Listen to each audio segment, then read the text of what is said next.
Nah, kita masuk ke antarmuka yang berbasis form. Ini interface yang form basis. Sini contohnya jika kita ingin memasukkan seorang, katakanlah seorang pustakawan atau librarian ingin memasukkan judul buku baru, book, muncul diklik, setelah diklik menu baru muncullah tampilan seperti ini. Ada title yang berisi judul, ada author, penerangannya, publisher yang menerbitkan, edition, edisi keberapa, kategori klasifikasi apa, bidangnya, kemudian data pushcase atau disebut sebagai pemesanannya kapan, ISBN, ini nomor ISBN daripada buku tersebut, yang merupakan nomor dari standar internasional yang menunjukkan ID daripada si buku tersebut, harganya berapa, price, publication date-nya kapan dia pertama kali diterbitkan, jumlah kopinya berapa. Kemudian di sini ada loan statusnya, status pinjamannya seperti apa. Di sini ada order status atau status pemesanannya. Nah, ini antarmuka perintah atau command interface. Pengguna mengetik perintah untuk menggunakan instruksi ke sistem, misalnya Unix. Kemudian dapat diimplementasikan menggunakan terminal murah. Kalau di Windows itu namanya command prompt ataupun shell prompt. Mudah diproses menggunakan teknik compiler. Dia langsung menjalankan perintah tersebut, langsung dikompil. Lebih cepat daripada dengan menggunakan mengklik. Perintah dengan kompleksitas arbiter dapat dibuat dengan kombinasi perintah. Contohnya kita mau melihat, men-scan, katakanlah memping alamat tertentu. Kita memping 192.168.1. Sekian. Nah, itu dikatakan sebagai perintah dengan adanya arbiter. Menggunakan pipe, menggunakan n, tanda n gitu ya. Dan lain sebagainya. Antarmuka ringkas yang membutuhkan pengetikan minimal dapat dibuat. Di sini juga antarmukanya lebih ringkas. Katakanlah kita mengetik huruf A. Kita muncul tabulasi, muncullah perintah-perintah yang disediakan oleh komen yang disediakan oleh sistem. Nah, itu salah satu antarmuka yang ringkas. Kemudian masalah dengan komen interface ini adalah, ataupun antarmuka perintah ini adalah, pengguna harus belajar dan mengingat bahasa perintahnya. Harus diingat perintahnya, tidak boleh salah ketik, tidak boleh salah menggunakan huruf besar ataupun huruf kecil. Oleh karena itu antarmuka perintah tidak cocok untuk pengguna sesekali. Yang pengguna yang biasa jarang menggunakan komputer itu ya tidak sangat cocok. Ya biasanya yang pengguna advance yang itu yang biasanya suka ngoprek, katakanlah hacker dan lain sebagainya. Pengguna membuat kesalahan dalam perintah diperlukan deteksi kesalahan dan sistem pemulihan. Jika salah mengetik langsung muncul bad comment, perintah error muncul dan lain sebagainya. Interaksi sistem dilakukan melalui keyboard sehingga kemampuan mengetik diperlukan. Jadi secara umum kalau Anda jarang melakukan pengetik, tidak bisa melakukan pengetikan cepat ya, perintahnya akan sulit cepat gitu ya. Kalau sudah terbiasa melakukan pengetikan ini bisa sangat cepat sekali. Bahasa perintah yang digunakan sering disukai oleh pengguna berpengalaman karena mereka memungkinkan interaksi lebih cepat dengan sistem. Karena biasanya kalau command test itu langsung responnya sangat cepat. Ayo kan kalau menggunakan Windows itu lama loadingnya dan sebagainya. Tidak cocok untuk pengguna biasa atau tidak berpengalaman. Ini biasanya yang biasa mengetik-ketik di dalam komputer atau biasa melakukan dikatakan sebagai seorang programmer, seorang hacker, nanti yang biasa berpengalaman di dalam bidang komputer. Dapat disediakan sebagai alternatif untuk perintah menu. Kita menggunakan pintasan keyboard. Ctrl P untuk mengprint, Ctrl S untuk menyimpan, Ctrl N untuk new file dan lain sebagainya. Ctrl C untuk copy, Ctrl V untuk paste dan lain sebagainya. Dalam beberapa kasus antarmuka bahasa perintah dan antarmuka berbasis menu didukung pada saat yang sama. Jadi kalau di Microsoft Word kita bisa langsung Ctrl N untuk new atau kita pilih file, new file. Dan kita menggunakan natural language atau antarmuka berbasis sehari-hari. Natural language interface. Pengguna mengetik perintah dalam bahasa alami perintahnya, umpamanya ayo jalan ke pasar, seperti itu. Secara umum kosakata terbatas dan sistem ini terbatas pada domain aplikasi tertentu. Misalnya ini pertanyaan jadwal. Teknologi pemrosesan neural language ini sekarang cukup baik untuk membuat antarmuka ini efektif untuk pengguna Biasa, tetapi pengguna berpengalaman menemukan bahwa mereka membutuhkan terlalu banyak pengetikan. Nah, ini akan yang biasa saja, tapi ya masih berkembang sampai saat ini untuk natural language interface, di mana kita mengetikkan perintah. Perintahnya dengan menggunakan bahasa kita. Biasanya kita menggunakan bahasa Inggris gitu ya, ataupun bahasa komputer, kita menggunakan bahasa yang sehari-hari kita pakai. Ini beberapa antarmuka pengguna adalah graphic user interface, masuk ke GUI manager, masuk ke operating system, ini masuk ke command language interpreter, kemudian masuk ke command language interface. Ada prinsipnya kenapa command interface itu lebih cepat, karena ya ini, semua dijalankan di command language interface. Kalau kita menggunakan command language interface ya otomatis ya lebih cepat lah. Tampilan informasi atau presentasi informasi. Presentasi penyajian informasi berkaitan dengan penyajian informasi sistem kepada pengguna sistem. Informasi dapat disajikan secara langsung, misalnya teks dalam pengolahan kata, atau dapat dirubah dengan cara tertentu untuk presentasi. Misalnya dalam bentuk grafis, atau bentuk chart, atau bentuk bar, dan lain sebagainya. Pendekatan model view controller adalah cara untuk mendukung banyak presentasi data. Ada modelnya apa, tampilannya seperti apa, dan ada pengendaliannya. Ini pendekatan model view controller. Ini biasanya digunakan istilahnya itu MVC. Ini gambar presentasi informasi seperti ini, informasi apa yang diambil, kita menggunakan presentasi software. Apakah menggunakan grafik, apakah menggunakan pie chart, ataukah menggunakan tabel, dan lain sebagainya. Ini gambar presentasi informasi.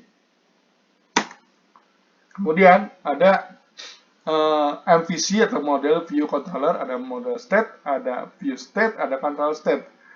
User input ini semua dikendalikan oleh control yang di sini duanya. Model state ini bentuk dasarnya seperti apa, bahasanya database. Controller ini bahasa pemrogramannya, ini V ini yang kalau di bahasa tertentu sebagai HTML-nya, tampilannya seperti apa. Oleh controller diperintahkan untuk menampilkan apa, diambil datanya dari modelnya, kemudian ditampilkan oleh view-nya. Ini yang menampilkan, ini background datanya, ini yang melakukan perintah. Nah, ini bertukar informasi secara message passing. Presentasi informasi adalah ini adalah bentuk informasi statis dan informasi dinamis. Diinisiasi pada awal sesi, itu tidak berubah selama sesi bisa berupa numerik atau tekstual.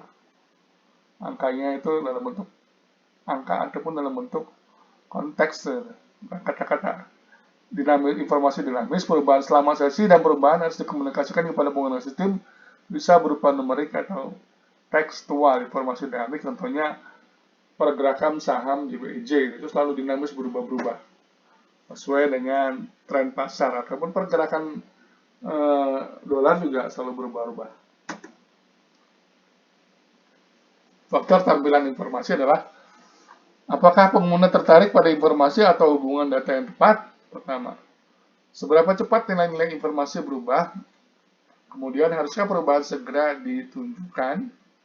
Nah, inilah faktor tampilan informasi. Haruskah pengguna mengambil tindakan dalam menanggapi perubahan.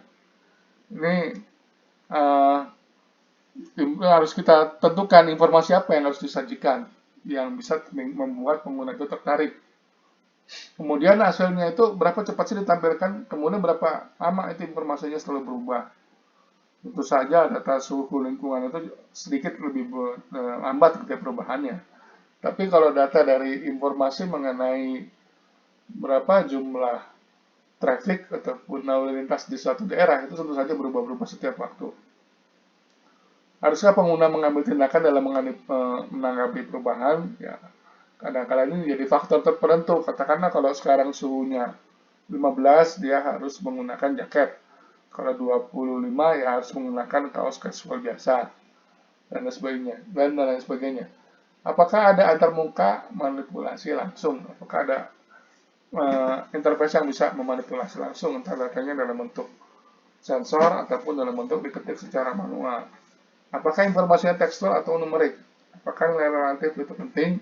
Nah, inilah faktor-faktor untuk tampilan informasi. tekstual itu artinya ya tidak menunjukkan angka. Presentasi informasi alternatif seperti ini, Januari, Februari, Maret, April, Mei, Juni.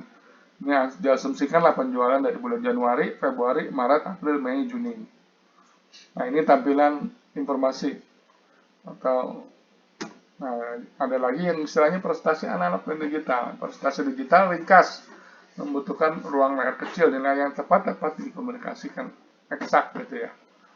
Kalau presentasi analog lebih mudah mendapatkan kesan sekilas dari suatu nilai, tinggi, rendah, mahal, murah, dan lain sebagainya. Kemungkinan untuk menunjukkan nilai relatif, kelembaban 65% dan lain sebagainya. Lebih mudah untuk melihat nilai data yang luar biasa. Maksudnya datanya itu yang sangat besar. Tampilan informasi dinamis seperti ini, dial with needle seperti ini. Kemudian pie chart, kemudian termometer, nah ini yang relatif, horizontal bar, ini yang relatif informasinya berubah-ubah. Kemudian menampilkan nilai relatif 0, 100, 200, 300, 400, atau temperatur seperti ini. Nilai relatif.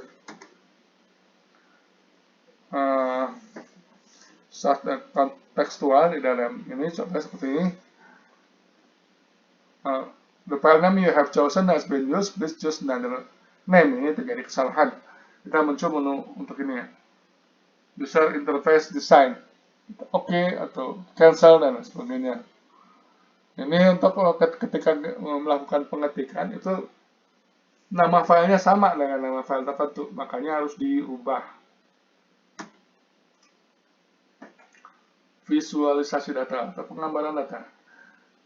Perhatikan dengan teknik ini untuk menampilkan informasi dalam jumlah besar. Biasanya data-data, contohnya data jumlah penderita COVID di seluruh dunia. Nah, ini ya harus dilakukan visualisasi biar lebih mudah untuk membacanya. Visualisasi dapat mengungkapkan hubungan antar entitas dan tren dalam data. Apakah dengan meningkatnya dan persebarannya meningkat menyebabkan jumlah penderita suatu pandemi di suatu daerah meningkat dan sebagainya. Ada lagi kemungkinan visualisasi data adalah contohnya informasi cuaca dikumpulkan dari sejumlah sumber. Suhu cuaca di Jakarta, Bogor, Tangerang, Bekasi, Cilegon, Serang dan sebagainya. Keadaan jaringan telepon sebagai kumpulan not yang terhubung tidak bisa kita lihat ya, tapi biasanya digunakan oleh operator telekomunikasi. Pabrik kimia divisualisasikan dengan menunjukkan tekanan dan suhu dalam tangki dan pipa yang terhubung. Divisualisasi dikatakan yang tekanannya terlalu besar, suhunya yang terlalu tinggi, itu bisa dimonitor. Model molekul ditampilkan dalam 3 dimensi. Kita visualisasikan bagaimana sih datanya. Jika contohnya ya virus dari COVID-19 itu, kita gambarannya seperti apa. Oh, ternyata bentuknya bulat banyak ron, makanya disebut sebagai corona. Halaman web ditampilkan sebagai pohon hiperbolik. Di sini visualisasi data juga ditampilkan di web sehingga tergambar informasi yang ada di masyarakat. Ada lagi tampilan yang berwarna. Di sini yang supaya menarik orang itu tampilannya berwarna untuk menyajikan informasi. Biasanya untuk menambahkan dimensi ekstra ke interface dapat membantu pengguna memahami struktur informasi yang kompleks. Penjualan sales si A dalam bentuk garis merah, penjualan garis si B dalam bentuk kuning, ke si C dalam bentuk hijau dan lain sebagainya. Itu dikatakan sebagai menambahkan dimensi ekstra. Kemudian dapat digunakan untuk menyoroti acara yang luar biasa, yang bagus gitu ya. Menunjukkan event-event tertentu, kejadian-kejadian tertentu yang agak berbeda. Contohnya si A ternyata penjualan di bulan Maretnya melonjak tinggi tapi selanjutnya rendah dibandingkan yang lainnya. Kesalahan umum dalam penggunaan warna dalam desain antarmuka meliputi penggunaan warna untuk mengkomunikasikan makna. Diharapkan dengan warnanya itu lebih tepat. Penggunaan warna berlebihan pada layar. Ini terlalu banyak warnanya jadinya agak ribet